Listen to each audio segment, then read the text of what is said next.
Welcome to Light Up the Darkness podcast. I'm your host, Erin, and today's guest is Ebony Medas, LMHC, who actually contributed a mindful moment to the very first episode of this podcast. So I'm excited to have her back today to talk about Reiki and energy healing.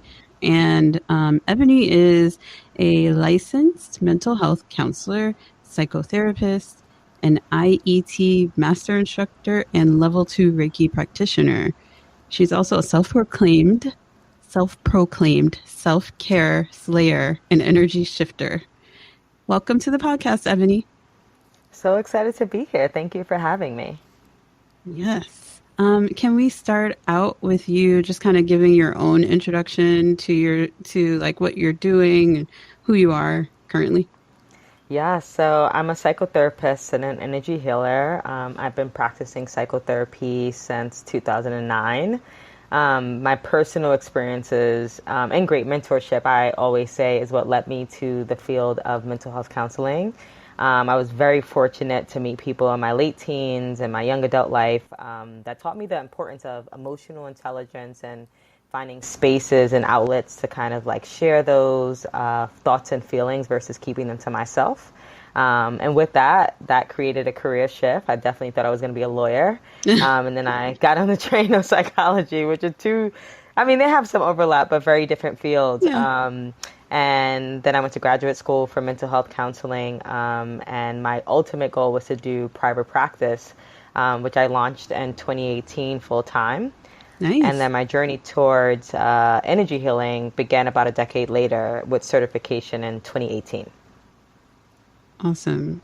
Can I just say that's amazing what you said about growing up with people who taught you the importance of emotional intelligence. Yeah. Like that's so, I feel like I don't know many adults.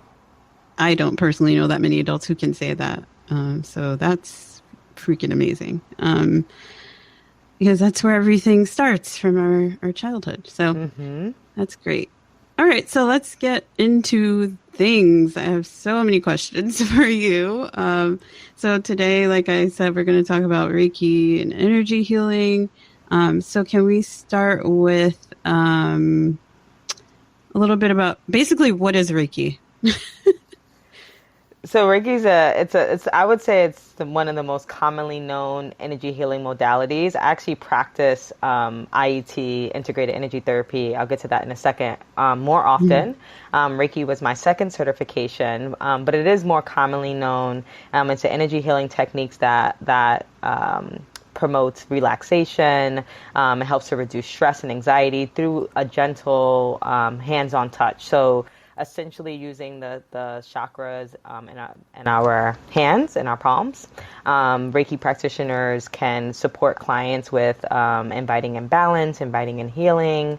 And it's just gnarly. Like it dates way back. The popularity of it now amazes me, but it is something that has been around for a very, very long time. And many people, I would say, for clients who come to me wanting who are interested in Reiki, are seeking it because they feel an imbalance or they're looking for support with just like something big that they're experiencing in life. So like energetically, they'll say in these words, pretty much is something feels off. And I'm looking for support with, feeling more balance in my body, feeling more balance in my everyday life, releasing some of the stress and anxiety that I have. Yeah. Awesome. So, yeah, I've heard of Reiki. I probably first heard of it during the early days of the pandemic. Maybe a lot of folks did. It feels like it was kind of just out there. A lot of people were talking about it. So when you say chakras, I've heard of that also, but I don't actually know what a chakra is. Can you explain that? What a chakra is? Yeah. So we have multiple chakras, and each of our chakras are related to different parts of our body. So the main 7 chakras that most people talk about are the main energy centers of the body. So you may hear someone say chakra and in the same sentence of one of my heart chakra feels blocked or something like that, which Right. refers to the idea that when all of our chakras are open, then we're in flow, right? We're in sync. When we're off balance, some may say that it means that something's blocked, or there's some stagnation, or lack of harmony, right? Between our physical body, our mind, and our spirit. There's different chakras, and the first one is at the top of our head, our crown chakra. We have our third eye. And then going forward, we have our throat chakra, our heart chakra, going down, I should say, solar plexus, our sacral chakra, and our root chakra. It's going to be very hard to get into talking about chakras without making it a podcast by itself. Yeah. But each of the chakra systems, and Reiki works with our chakra system too. So like our hand placements as a practitioner, we're touching each of these chakras. Right? So like there's certain hand movements and certain positionings that we utilize to kind of give some energy towards there. So channeling energy in those areas specifically to promote balance back within the client. Many and each of the chakras, depending upon if you like do specific things with it. So like I like to meditate. I like to do third eye and throat chakra meditations, specifically because each of the chakras have a different support, or what's the word I'm looking for? Not talent. My words are escaping me right now. Different function. Purpose? Purpose, function, right? So an imbalance. So if I'm looking for like more clarity, or looking to be very impeccable with my word and work on communication and make sure I speak my truth, like you can work with different parts of your chakra system to kind of like call that to action. Right? So like if I'm looking for harmony within relationships, I'm probably going to work with my heart chakra. Okay. And then groundedness, I'm going to work with my root chakra. Got it. Okay. So you mentioned that before Reiki, you were certified in IET, Integrative Energy Therapy? Yes, integrated energy therapy. First I'll ask how long you have been certified in that, and also what led you to exploring that, because you're coming from a traditional like therapy background, so I'm just curious what led you there. So a number of things. I've had Reiki sessions prior to certification. Initially, my plan was to just go back to utilizing Reiki. I was experiencing some like health issues, and I just wasn't feeling as sync or connected to my body. And I've had therapists off and on since undergraduate, and I was like, all right, I've talked about this so much, it's not really doing the thing that I needed to do. So I remembered I had a Reiki session years and years ago. It had been some time, and I was like, oh, let me just look up Reiki. And I came across Minka Brooklyn, and when I came across their site, I don't know if it was the landing page, but long story short, I clicked on like the Reiki link and it brought me to like a training page, and I was like, oh, I could probably get training in this. I ended up missing the training date by like a day. I want to say that year the training was like on September 29th and 30th, and I was on the page on like October 1st. And I was like, well, I can't get the training, but like let me just look up practitioners. So I started doing my research to kind of just like book a Reiki session. Again, to just like support with where I was feeling physically. I was experiencing like some fertility stuff. So like I was just like, I need somebody to go in there and kind of just help me feel connected to that like femininity and mothering thing.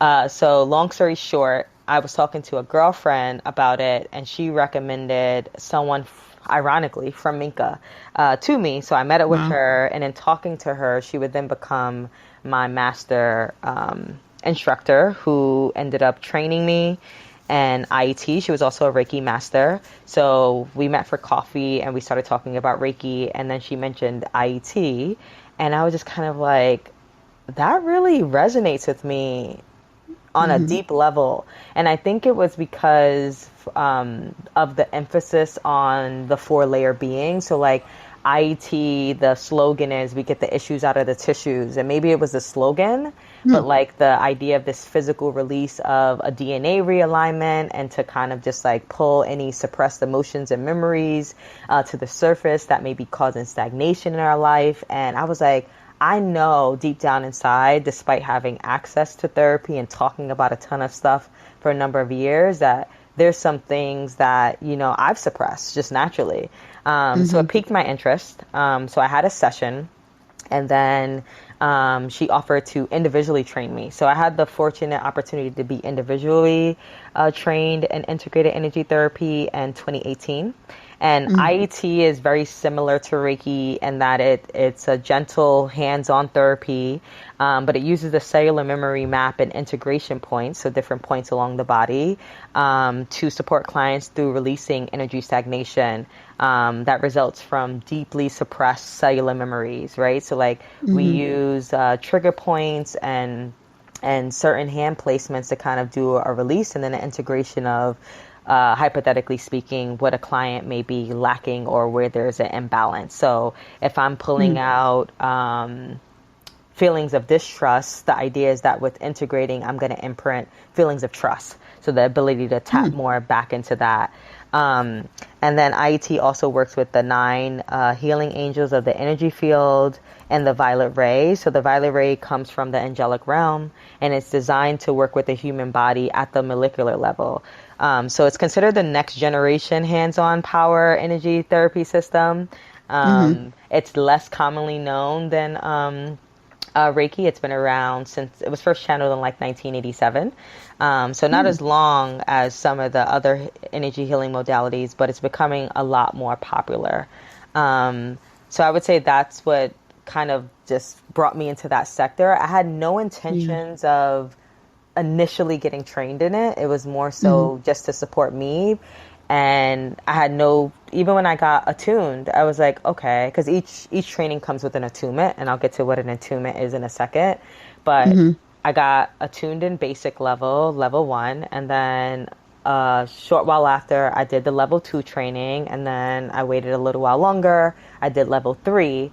And once you do level 3, you then qualify to become a master instructor. And what a master instructor level does, similarly to like, I guess I would compare it to Reiki Master in a sense, is that I can then offer trainings to people, and I can attune people in those trainings.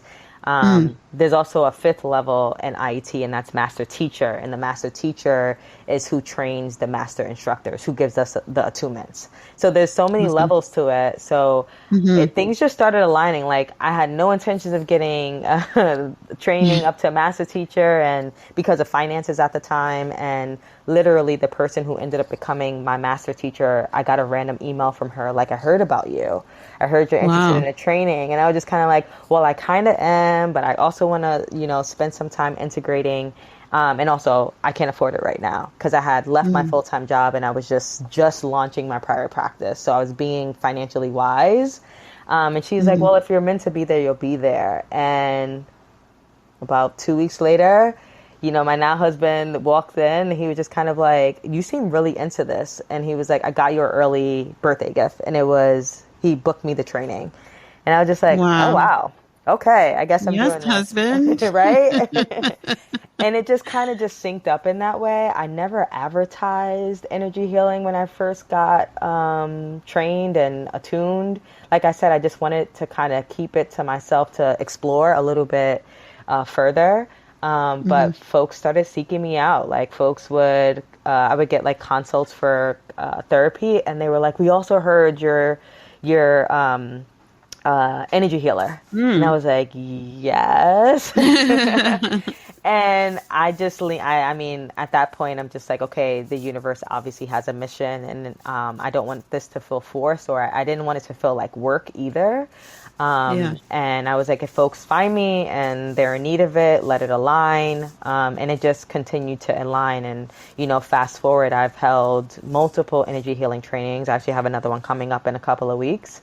And I offer, in the pandemic, I've been able to offer a small amount of in-person sessions, but a lot of remote energy healing sessions, which has been such a game changer because this pandemic shook the world up. and talk therapy was simply not enough. So that it sounds like this was something that was meant to be for you, to become an energy healer. Like it just everything came into place. And you know how people say everything is energy? I've heard that like Hmm. a Hmm. lot. Perhaps that came into play with you becoming a master energy healer of sorts. The energy was right for you to become this, practitioner in that sense. Yeah, I believe that. I feel like the Yeah, teacher shows up when the student is ready, of right. all Yeah. things. And like I said, it aligned very seamlessly at the time. And, as much as even I tried to question it, like even now today, like with folks, with me, if I randomly get like a referral request or like an email for a Hmm. consult, and I'm just like, I always ask them like, how'd you find me? I never post. Full disclosure, I'm not the best on social media. So I don't really advertise. I get yelled at about it all the time. And I'm just like, I just wanted to just be, if it's meant to be, it'll be. And if it's not, it's not. Hmm. So I'm leaning into that and it's been doing me well. That's awesome. Okay, so we keep interchanging between Reiki and IET. Um, are they more alike than different, would you say? I call them cousins. And the reason why I call them cousins is because they deserve their own space for what they offer. And if you do a deep dive of reading about them, one is probably going to resonate more than the other. I think they're equally amazing for a variety of Hmm. different reasons. Like, it's all about the energetic connection. I also was very fortunate with my Reiki trainer, my Reiki trainers, I should say, the Reiki godmothers of Minka Brooklyn, because they're the best of the best in terms of getting any type Hmm. of Reiki certification here in Brooklyn. And it accelerated the attunements that I already had. So because I already was attuned in basically 4 levels of integrated energy therapy, my Reiki attunement naturally was accelerated. Oh, Um, okay. yeah, so like the more attunements you get, it's kind of like you're powering up. It's like a boost. It's like you're giving your battery, extra juice. Hmm. That's how I like to Hmm. describe it. So they're Hmm. similar in the fact that they are both amazing complementary add-ons to any other self-care practices you have in place. I Hmm. don't like to compare the two in terms of just like this one's better or this one's worse because they're both amazing. And Okay. like I said, I feel like it's based on personal preference in terms of people saying one is better than the other. Some people hear that integrated energy therapy works with the healing angels of the energy field and they get a little spooked out, Hmm. which is understandable because when I first heard about it, I was just kind of like, what is this? But I read more Hmm. about it and I learned more about it, and it resonated in a way that I didn't think it initially what would. So I call them the cousins. They're both very similar, and like even if you get trained and you ever see the manual side by side, a lot of the placements are in similar spots. It's just a different technique in terms of like I said, for IET we use integration points and triggering, so like the hand movements Hmm. naturally look and feel a little bit different. And Hmm. Reiki is like a gentle hoovering over the body as you move from Hmm. section to section. All right. Cool.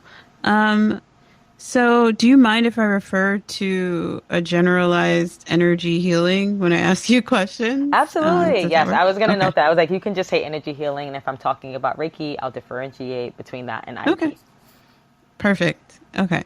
So moving on, what would you say are some of the biggest benefits to energy healing? I know that people choose this route for healing for many different reasons. So like what would be some of the biggest benefits to that? I would say to promote a natural self healing. Many people utilize Reiki for relief of pain and like tension within the body. So, like to accelerate the healing process from, a physical condition that they are experiencing. General support with and through things that are on your plate presently, so like your day-to-day life, balance and relaxation of the mind, body, and soul, physical, emotional, mental, and spiritual healing, because of the 4-layer being that IET addresses. It provides a sense of clarity and a sense of alignment and focus, I would also say. Working through suppressed emotions and memories. So like I have had clients who we have been working together in counseling for 8 months, and then, you know, they express interest in wanting to explore energy healing, like have it be as an add-on in between sessions, and we start talking about things that were never brought up before. And they, or a post session, they'll say, I was having these thoughts. I haven't thought about that in like 10 years. So like things like that have happened on many occasions. Even in my own experiences, I would say when I got back into incorporating energy healing into my, self-care regimen, I do it regularly now. Like I go in and it's part of my monthly, and sometimes bi-weekly form of self-care. Things that I had forgot or things that I had told myself were no longer an issue for me revealed itself as they were. So it helped me to kind of just like continue my healing journey in a different way. So it offers some clarity there. It can help you build a deeper connection to yourself and others, I would say. And then working through feelings or moments of stagnation, I would say it's another benefit of it. Yeah. Okay. You are a psychotherapist. Yes.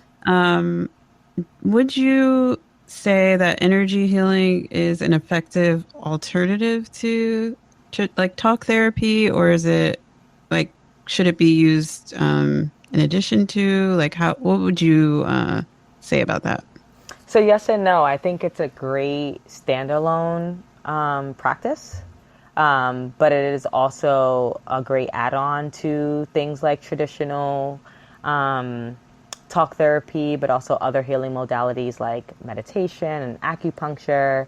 I also think that different energy healing modalities can be used in tandem. So like I alternate between Reiki and IET, but I also have a lot of, so I use 3 main folks when I go for energy healing. And 2 of them are tuned in both IET, Reiki, and another healing modality, Lahochi, which is a whole other thing. Oh. But so like once you're attuned, it's really hard for me. I'm attuned in all 3 as well, but like it's hard. Like you don't really. It's no like, all right, turn Reiki off, only give IET in a sense. It just it's ingrained in there. So naturally, what we typically anchor is like, you know, the client sets an intention. The client obviously tells you what they're there to receive. And then, you know, you kind of put the intention of like, whatever it is that is of a need for client, please allow, you know, this energy to channel with me and through me, so that they receive what they need. So it's a great complementary add-on, but if it was a standalone modality, for sure, because some folks aren't ready for therapy or don't have an interest in it, which is okay. But even in my case where I love therapy, I think many folks can benefit from it. But I also got to a point in my life where it wasn't working for me in the way it did in years prior. And then energy healing became my primary healing modality.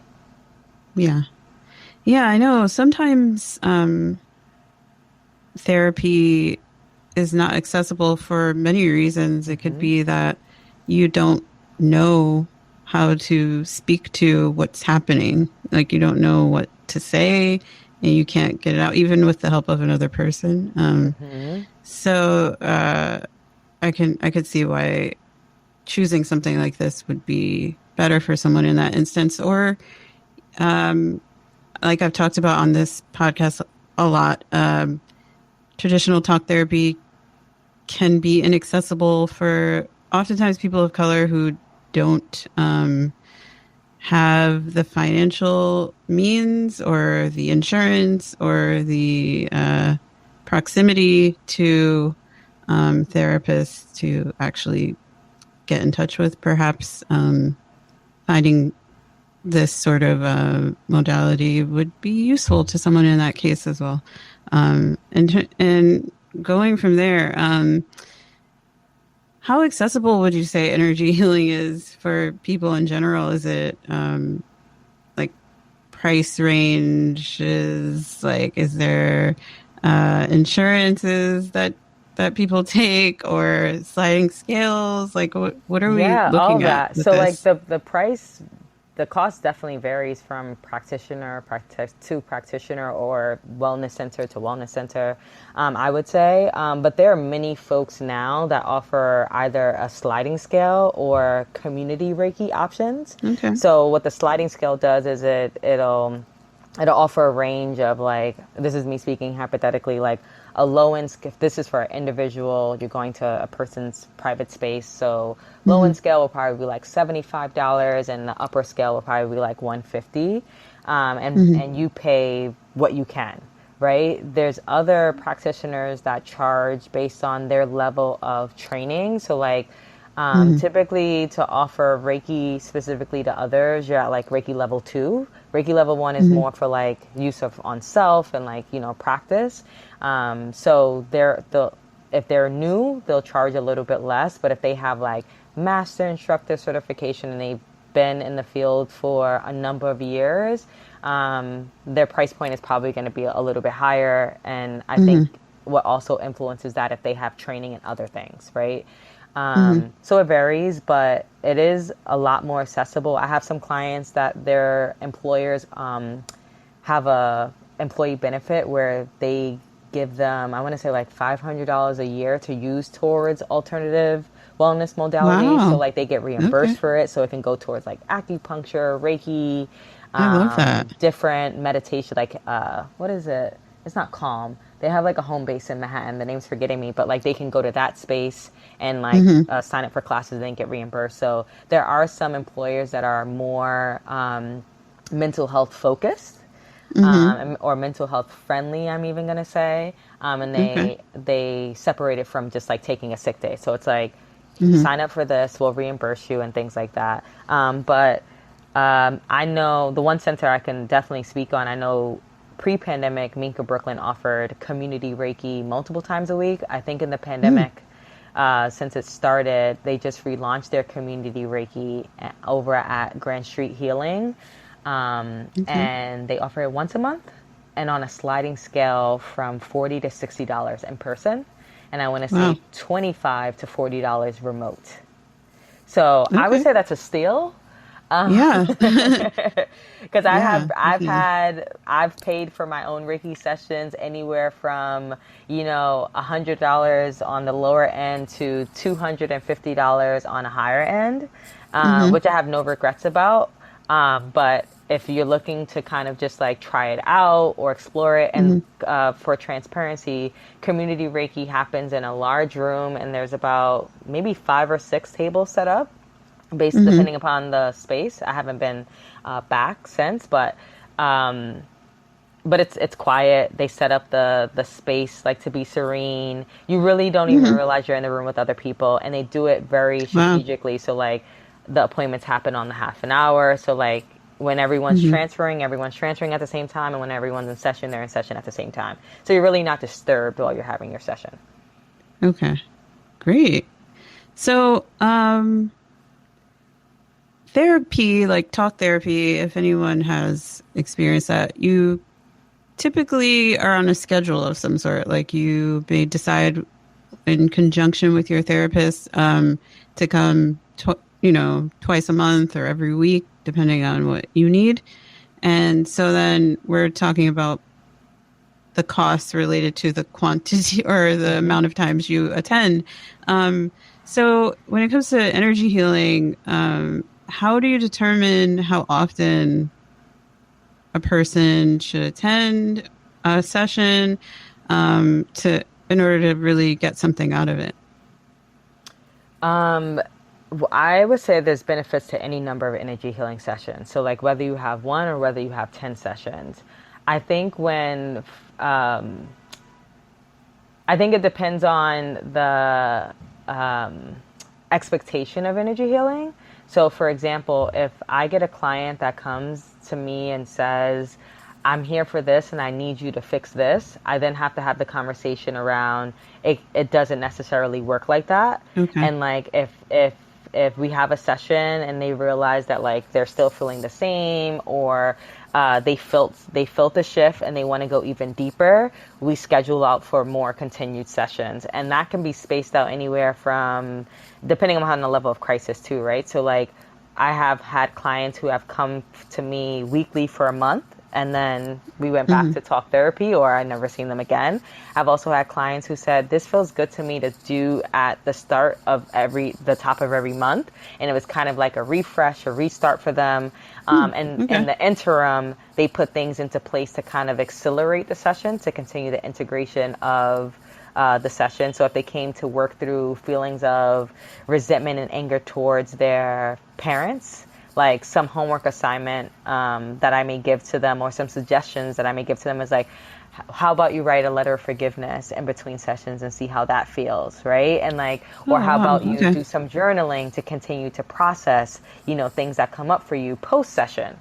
So there's no like exact number to say, unlike, with therapy, I tell folks that you need to come for at least 3 months in order to feel any type of like real work being done, because in the first few sessions you're just building rapport, right? And that also depends Right. on if you're weekly or bi-weekly. Whereas energy healing, I've had one session and been like, whoa, like I should have went last week, that's what I needed.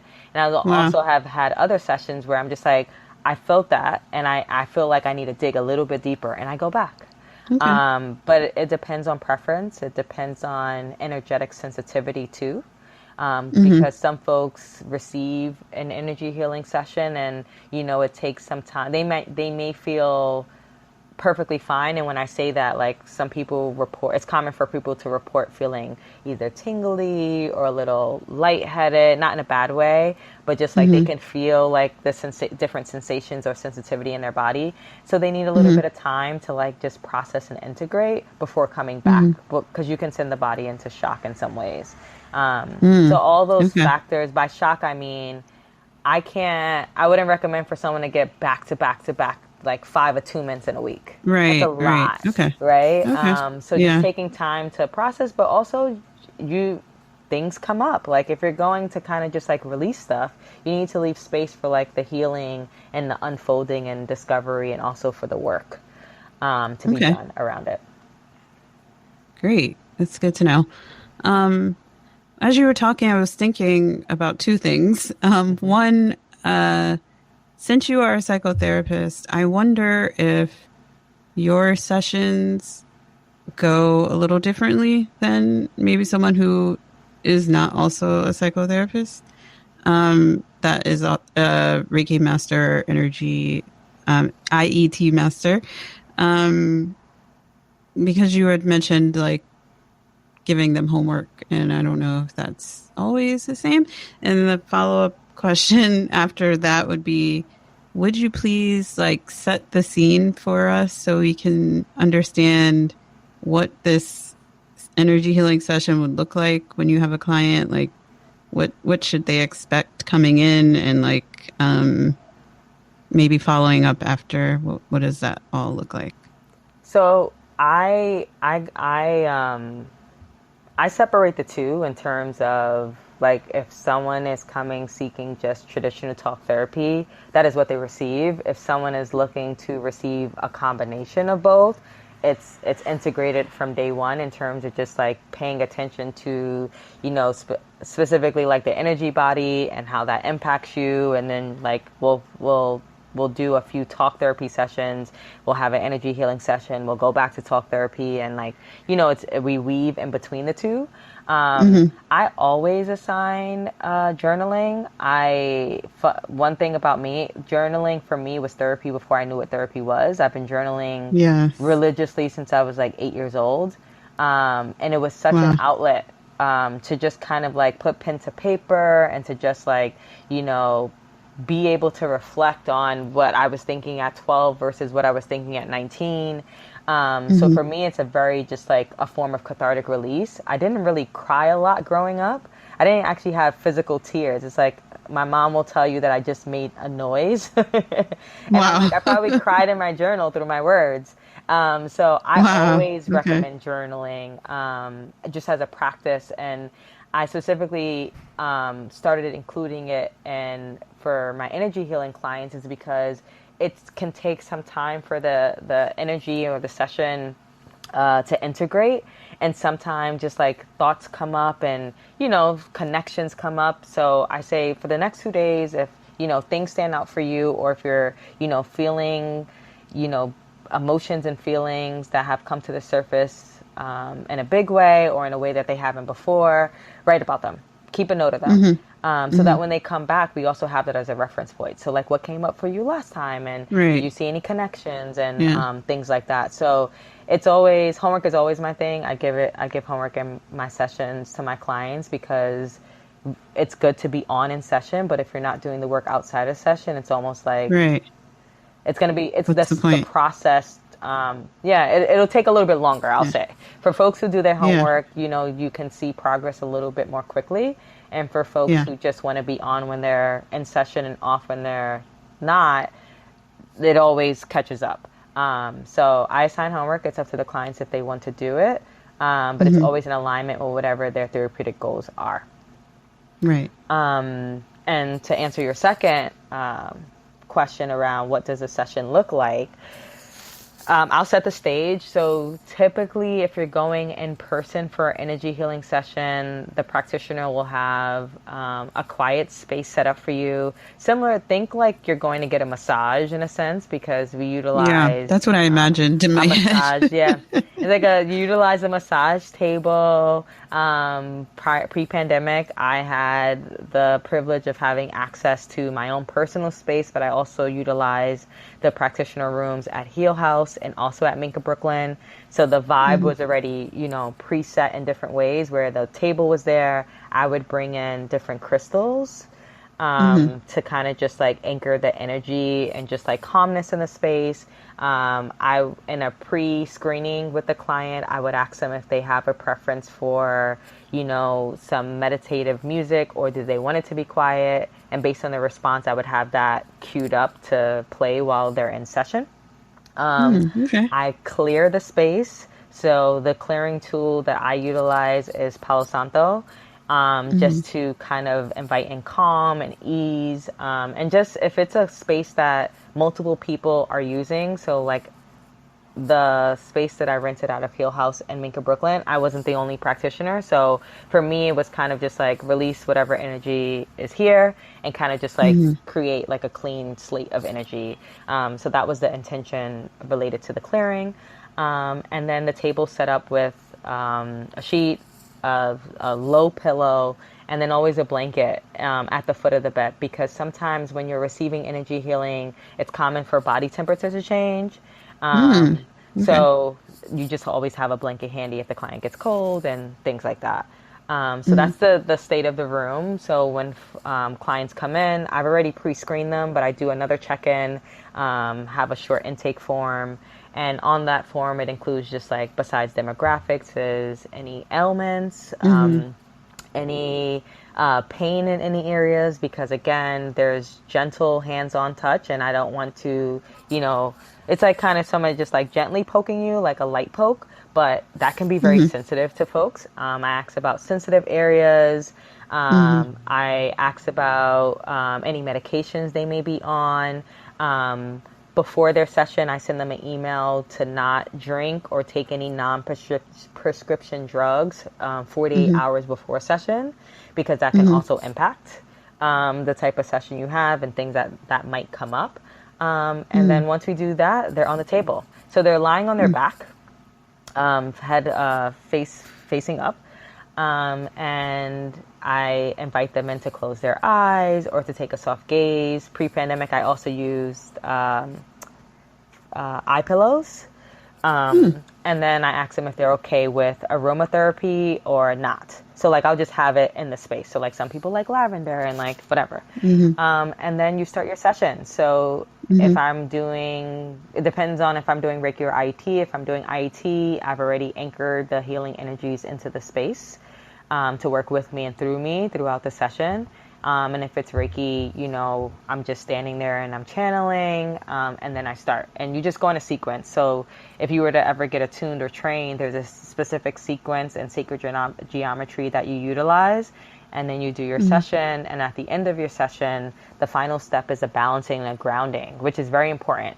So like when you're channeling energy and you're also working with different parts of the chakra and the body, like you're keying up the body, like you're firing it up. So you want to make sure you ground the client so that when they get off the table, or so that when they stand up, they don't feel just kind of like, a little bit out of sorts. Charging the battery, to use exactly your metaphor from earlier. Exactly.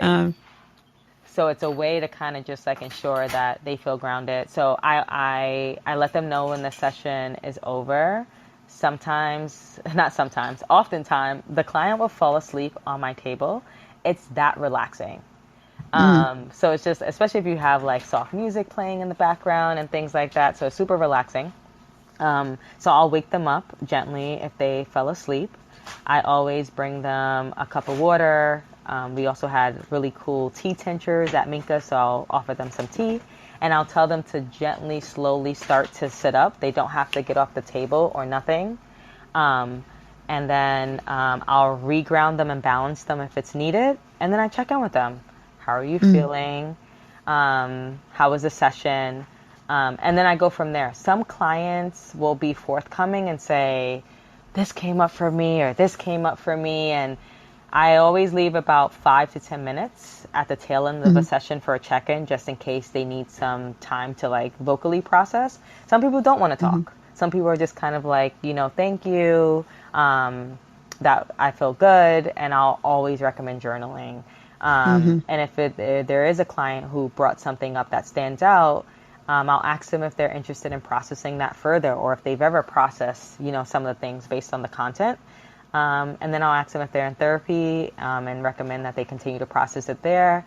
And some other folks have asked if they can, start a couple of sessions to kind of talk about some of the things that came up for them. Okay.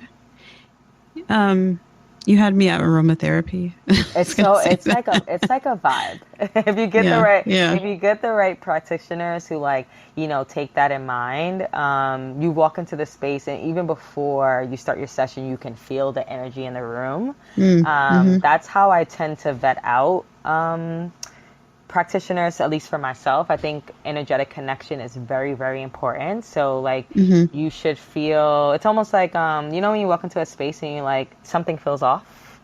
I pay attention to that. So I'm like, if I walk in and I feel at ease and I just feel calm, I'm like, okay, this is a good space for me. Right. Also, if I ask specific questions and the practitioner is open to answering the questions, that's also helpful for me. Because if I'm going to have someone, working with my body, but also can do something that can bring up a sense of vulnerability, I want to feel like it's in a soft and gentle and supportive vessel that I'm doing that.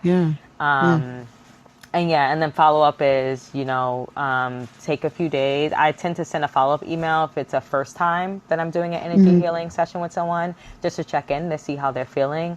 If it's a returning client, they pretty much know the routine. So they'll go home, they'll journal, and they'll reach out to me when they want to schedule a follow-up session. And then the folks who purchase packages, I already know when they're coming back. So they're just like, I kind of want to do this monthly in the beginning, or can I do a session 2 weeks apart to get a feel for it?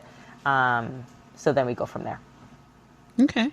So with that, I'd like us to wrap up, and if there's anything you want to leave the people with regarding energy healing, or I'll say energy healing is a great standalone practice or a complementary add-on if you're interested in it, and whether or not you even have a financial barrier. I would say try it in a community setting first if you feel comfortable with that.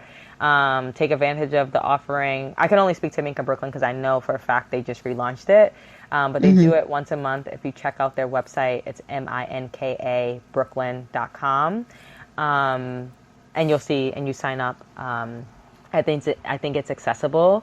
And and give it a try. If you find yourself in a place of re-experiencing the same thing over and over again, if you're feeling overwhelmed, if you're feeling stressed, or if you just need an energetic management tune-up, we call it, seek it out. If you're interested, if you have had energy healing before and it resonates with you to get trained, I'm offering an IET training the first weekend in September, on September 3rd and 4th. And it's in person at Minka, Brooklyn. So the link is in my bio on Instagram at Flow with Eb. I'll include it in the show notes also. Yeah. I'll say that, and then I'll just say, like, just pay attention to what your body is communicating to you, and don't ignore it. Love it. I think my biggest takeaway is balance. Yes. I heard that a lot. And yes. I think we're all seeking balance in every way we can. And this seems like an option that could be useful to a lot of people. So absolutely. Thank you so much, Ebony. This has been such an informative and beautiful conversation. I'm thankful to be able to speak with you about something I knew nothing about before. So it's great. And I hope that other people listening get as much out of this as I have today. Awesome. Thank you for having me. It was a pleasure. Thank you. I want to thank my guest, Ebony Medas, again for such an informative and awesome conversation. You may notice, if you follow me on Instagram, that the Q&A portion of our conversation was not included here, but I have separated it out as a bonus episode, which you can go listen to and hear some very specific Q&As that were sent to me through my Instagram at LUTD_podcast. Today's mindful moment comes from an Instagram account I follow called Black Liturgies. It's spelled just as it sounds, and it was started by Cole Arthur Riley, who is an author and just an all-around awesome person. I hope today's mindful moment touches you just as it touched me. So take a moment, get in a comfortable space, and follow along. In the stillness of the quiet, if we listen, we can hear the whisper of the heart, giving strength to weakness, courage to fear, hope to despair. Howard Thurman. The tragedy of the world can make us restless. If your soul is tired, bodily exhaustion won't save you. Pause. Breathe. Stay near to yourself today. Inhale. Be still, my soul. Exhale. In this quiet, I'm renewed. Inhale. There is wisdom in this pause. Exhale. I am free to rest.